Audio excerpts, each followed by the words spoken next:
بسم اللہ الرحمن الرحیم۔ السلام علیکم ورحمۃ اللہ وبرکاتہ۔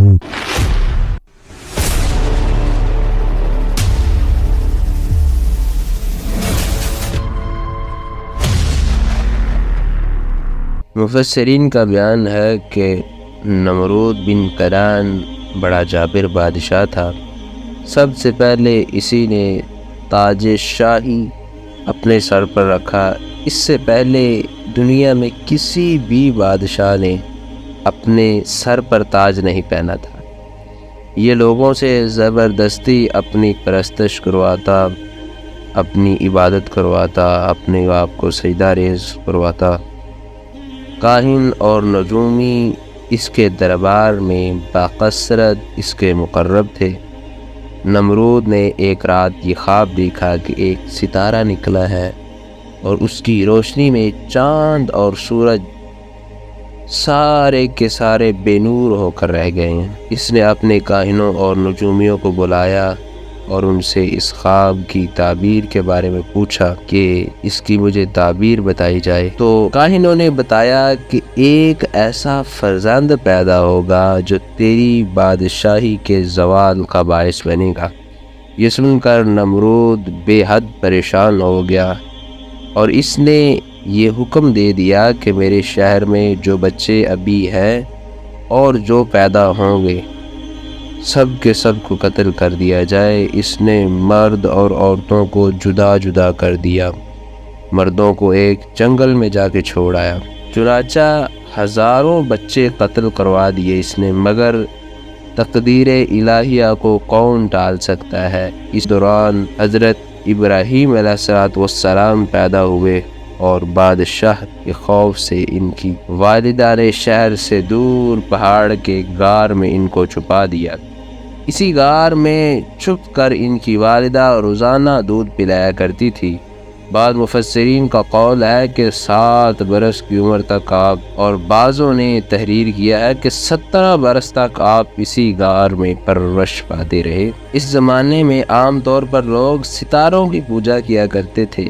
ایک رات آپ نے ظاہرہ یا مشتری ستارے کو دیکھا تو قوم کو توحید کی دعوت دینے کے لیے آپ نے نہایت نفیس اور دل نشیں انداز میں لوگوں کے سامنے اس طرح تقریر فرمائی: اے لوگو، یہ ستارہ میرا رب ہے۔ پھر جب وہ ستارہ ڈوب گیا تو آپ نے فرمایا کہ ڈوب جانے والوں میں محبت نہیں رکھتا۔ جب اس کے بعد چاند چمکتا ہے تو آپ نے فرمایا کہ یہ میرا رب ہے۔ پھر جب وہ چاند بھی غروب ہو گیا تو آپ نے فرمایا یہ ہرگز میرا رب نہیں ہے، مجھے ہدایت نہیں فرمائی اس نے۔ پھر اس کے بعد سورج جو پہلے سے بھی چاند اور تاروں کے مقابلے میں بہت زیادہ روشن تھا، پھر وہ نکلا۔ جب وہ بھی غروب ہو گیا تو آپ نے فرمایا اے میری قوم، میں ان تمام چیزوں سے بیدار ہوں جن کی تم لوگ عبادت کرتے ہو، جن کو خدا کا شریک ٹھہراتے ہو۔ میں نے اپنی ہستی کو اس ذات کی طرف متوجہ کر لیا ہے جس نے آسمانوں اور زمینوں کو پیدا فرمایا ہے۔ بس صرف اسی ایک خدا کا عابد اور پجاری بن گیا ہوں، میں شرک کرنے والوں میں سے نہیں ہوں۔ پھر ان کی قوم نے ان سے جھگڑا کرنے لگی اور آپ نے فرمایا تم لوگ مجھ سے خدا کے بارے میں جھگڑاتے ہو۔ اس خدا نے جس نے مجھے ہدایت دی ہے میں تمہارے جھوٹے معبودوں سے بالکل نہیں ڈرتا۔ سن لو، بغیر میرے رب کے حکم کے تم لوگ میرا کچھ بھی نہیں بگاڑ سکتے۔ میرا رب ہر چیز کو جانتا ہے، تم میری نصیحت کو نہیں مانو گے۔ اس واقعہ کو قرآن مجید فرقان حمید میں اس طرح بیان کیا ہے جس کا ترجمہ یہ ہے: پھر جب ان پر رات کا اندھیرا ہوا تو ایک تارا دیکھا، فرمایا کہ تم لوگ اس کو میرا رب ٹھہراتے ہو۔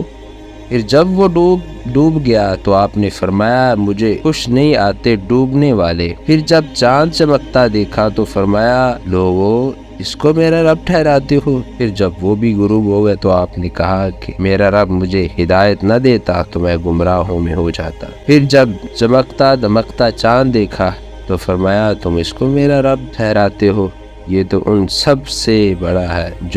جب وہ بھی ڈوب گیا تو آپ نے فرمایا اے میری قوم، میں ان سب چیزوں سے بیزار ہوں جن کو تم خدا کا شریک ٹھہراتے ہو۔ میں نے اپنا منہ اس کی طرف کیا ہے جس نے آسمانوں اور زمینوں کو پیدا کیا ہے، میں ایک کا ہوں اور میں مشرکین میں سے نہیں ہوں۔ غور کیجئے کتنا دلکش انداز ہے حضرت ابراہیم علیہ السلام کا، کس قدر مؤثر طریقہ استدلال ہے کہ نہ کوئی سخت کلامی، نہ کسی کی دل آزاری، نہ کسی کے جذبات کو ٹھیس لگانا، نہ کسی کو غصہ دلانا، بس اپنے مقاصد کو نہایت ہی حسین اور پیرانہ خوبصورت انداز میں منکرین کے سامنے دلائل پیش کیے۔ امید ہے کہ آپ کو ہماری ویڈیو پسند آئی ہوگی۔